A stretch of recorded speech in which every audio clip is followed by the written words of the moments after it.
Satnam, magical soul, and welcome to You Are the Universe. I'm Aurelia Serafina, galactic soul guide, light code activator, and holistic alchemist for both humans and animals. My mission is to awaken the harmonic remembrance within you, the part of you that knows you are more than your body, more than your mind, and deeply connected to the web of life, the cosmos, and all sentient beings. Here we explore unseen energies, quantum truth, and the sacred connection between humans, animals, and the universe itself, unlocking frequencies that help you remember your divine light, your unique gifts, and your soul's purpose. Today's episode is called The Quantum Code of the Sovereign Woman, Becoming the Queen of Your Queendom, where quantum energy meets sovereign divinity. So let me ask you one simple but confronting question. How fully are you showing up as you in all aspects of your life? Not the curated you, not the safe you, not the version that doesn't want to ruffle feathers, but the real you, the multi-dimensional, powerful, embodied woman you actually are. Exactly. That's what I thought. So on that note, today we'll be exploring how you create your reality through your thoughts, your beliefs, your actions, and your frequency, and what it truly means to be the queen of your queendom. This is going to be a powerful episode. This episode is actually a portal, so I invite you to step in. Now, we all know our beliefs shape our reality. So if you believe consciously or subconsciously, things like, if I don't take care of everyone, I'm selfish. My worth is tied to how useful I am. I've known that one all too well. I am responsible for other people's emotions and or their happiness. It is not safe to show the real me in my business. Other people know better than I do. Yeah, anyways, I could go on and on and on, but we'll stop there. So whatever your beliefs are, we all know that that becomes the reality that you actually experience. Not because it's true, but because your observation makes it real. Your thoughts don't describe your life, they create it. Your beliefs don't influence your reality, they select it. Your identity doesn't guide your choices, it shapes the quantum field around you. You're not separate from your life. You are participating in its creation. Yeah, that's what we call quantum physics. The universe is not made of solid things. It's made of energy, information, and frequency. Your reality isn't happening to you. It's happening through you. You may have heard that. Every thought sends a signal. Every belief sends a command. Every emotion sets a tone. Every action anchors a timeline. And every identity shift creates a new field. This is why you are the queen of your queendom. Not metaphorically, but scientifically. You are shaping the energetic architecture of your life with every moment of conscious or unconscious observation. Let me tell you about my own wake-up call. So when I first began my private coaching practice, I kept attracting clients who wanted me to carry them. Women who needed saving, fixing, constant emotional holding. And I kept asking myself, why? Why do I keep attracting this kind of client? And of course I did the deep dive because that's what I do, until I uncovered some of the beliefs that kind of ran the show, that were underneath all of it. And I found out a few things. I found out that I needed to be the healer, right? The healer, kind of like the hero, to be valuable, to be of value. I also felt I was responsible for other people's emotional worlds and their healing. I was responsible for their own healing. Shit. How, disempowering is that? There was a lot to carry. No wonder I was exhausted and eventually came down with chronic fatigue and all the things that I have healed myself from. So my reality kept proving that belief to be true until I shifted to a very different point of view, which was my clients are sovereign. I guide, activate, and lead, but I do not rescue. I'll say that one again. My clients are sovereign. I guide, activate, and lead, but I do not rescue. So in that moment, everything changed. The clients I attracted changed, my energy changed, my entire flipping business changed because I changed my beliefs and how I looked at things. Yes, it is true. It is true. I've experienced that time and time again. So the science of sovereign leadership, let's talk a little bit about that. This is what being the queen actually means, and whatever word you want to use if you don't resonate with queen. Your thoughts are royal decrees. Your words are vibrational legislation. Your actions declare identity. Your frequency is the throne you rule from. People respond to your field before they respond to your words. Did you know that? So a sovereign queen sets the tone, sets the standard, and leads from within. She doesn't outsource her power. She doesn't dilute her gifts. And she certainly doesn't wait for validation. She commands reality through identity, coherence, and absolute sovereignty. So let's talk a little bit about business for a moment. Who are you in your business when no one is watching? Pause as I pause to let you contemplate that. And who are you when everyone is watching? Is there a conflict? So when you hide parts of yourself in any aspect of your life, your field becomes incoherent, your confidence and magnetism drops, your message conflicts, and most importantly, your ideal client can't feel or find you. For years, I walked the line between the trained practitioner and the galactic mystic, afraid of being too much and actually fearing being persecuted because of the underlying fear of what we know is the witch wound. And if you don't know what the witch wound is, I've actually have another episode on that. You can check that out. So every time I dimmed my magic, my business dimmed too, as well as my bank account. Not because I wasn't skilled, but because my frequency wasn't in alignment with who I truly am. There was an energetic conflict, I like to call it. So it wasn't until I integrated all the magical parts of me, the oracle, the mystic, the dragon temple priestess, and the scientist, that everything aligned. You got to know, your business can only meet the version of you that you allow to exist. But here's the important distinction most people miss. You don't collapse timelines by force. You collapse them by withdrawing your identity and attention from them. Okay, let me explain this in a real simple, grounded way. What collapsing an old timeline actually means. Pay attention. Do not multitask while I speak here. A timeline is not some dramatic cosmic event. A timeline is a repeated pattern, a familiar emotional loop, a predictable reaction, an identity you keep inhabiting.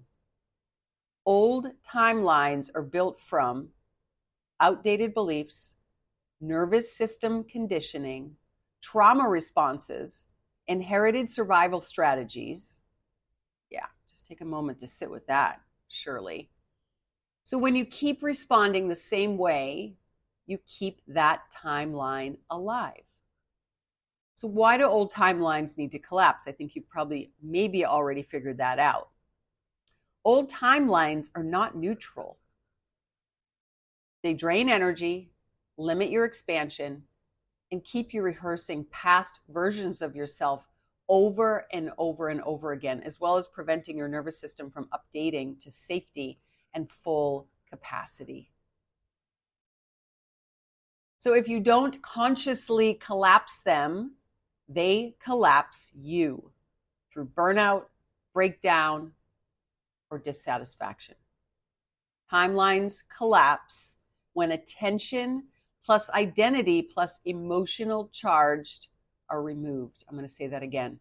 Timelines collapse when attention plus identity plus emotional charge are removed from the equation. So this happens when you respond instead of reacting. You choose differently even when it feels unfamiliar. You interrupt a habitual emotional pattern. And most importantly, your nervous system learns it's safe to choose a new response. And that's when you know real healing is occurring. The brain literally rewires itself. We call that neuroplasticity. The body recalibrates. The quantum field reorganizes. This is not mystical. This is neuroplasticity plus coherence. So what collapsing an old timeline might feel like for you? This is important because many women think something is wrong when this starts to happen. And this is actually the good stuff. Timeline collapse can feel like grief without a clear reason, an emptiness or a void, because you're actually, when you collapse a timeline, you're creating space. All the old bullshit, right, stuff that has been running the show for you, maybe you've cleared an entity, it creates space. And sometimes that's unfamiliar for you. A loss of interest in old dynamics, including people, habits, patterns, TV shows, boredom with your old stories, and maybe even a temporary disorientation. That's okay, because that's just your body kind of rewiring itself. This is not regression. This is identity detox. I'm going to say that again. It's not regression. It's identity detox. Your system is letting go of what once kept you safe. Whew. So let's just take a moment here, maybe take a deep breath and tap into this space. So a few things that you should not do during a timeline collapse.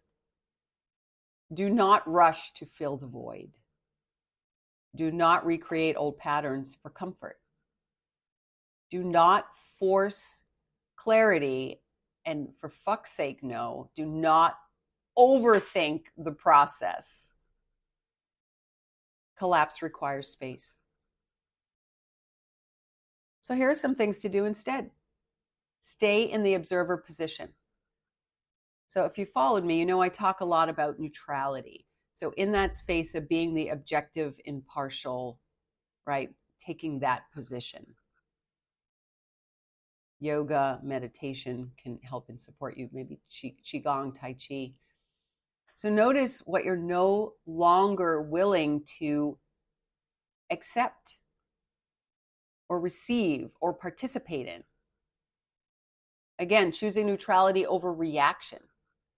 Reactivity resurrects old timelines. Anchor the new identity with action, not overthinking. The body is the vessel, right, in which helps us and supports us to ascend and transform. Small embodied choices matter more than affirmations. Move your body. Breathe deeply. Take part in conscious movement, intentional movement. My favorites, again, are, yoga and meditation and Qigong, even dance. Put on some music and just dance it off. Allow for your nervous system to lead. Safety creates new timelines faster than willpower. So here's the Queen's perspective. A sovereign woman does not cling to expired versions of herself. She knows not every chapter needs closure. Not every pattern deserves analysis. Not every relationship moves forward with you. And I know this, you might want to listen to this episode a few more times. There's a lot to unpack here. And if you're able to maybe, open up your journal and take notes, that could be helpful as well. A queen releases what no longer matches her frequency without a fight. This is not destruction. This is evolution. So yes, my dear sister, collapsing old timelines is good. It is how sovereignty activates, magnetism expands, reality reorganizes, and true leadership shows up in your life. The only thing required is this. Are you ready? No, seriously, are you ready? Stop feeding what you are done being. That's it. This is how you stay sovereign. This is how you remain in your queen energy. Today, I'm leaving you with one potent question. Where in your life are you still showing up as a smaller version of yourself? And what would shift if you allowed the authentic, sovereign part of you to lead the show? Where in your life, including your business, are you still showing up as a smaller version of yourself? And what would shift if you allowed your true self, your true magical self in all your glory to lead? So I invite you to sit with that in meditation or dance with it in nature, whatever feels light. And remember this, dear sister, you're not here to fit in. You are not here to be agreeable. You're not here to dim your light because others can't handle it. You are the observer. You are the creator. You are the source. You are the queen of your queendom. Your thoughts are your decrees, your words are your spells, your actions are your sovereignty. Your frequency is your throne. It's time to take your power back. It's time to show up fully expressed. It's time to collapse this timeline, shed your old skin, and activate your sovereign crown. And remember, every step you take in awareness, every moment you move with intention, and every time you honor your connection with yourself, your animal companions, and the earth, you are activating your harmonic remembrance, remembering that you are a radiant being of the universe. And so, as always, if this episode resonated with you, I invite you to subscribe, leave a review, and share this podcast with someone who you know abso-freaking-lutely needs to hear this message today.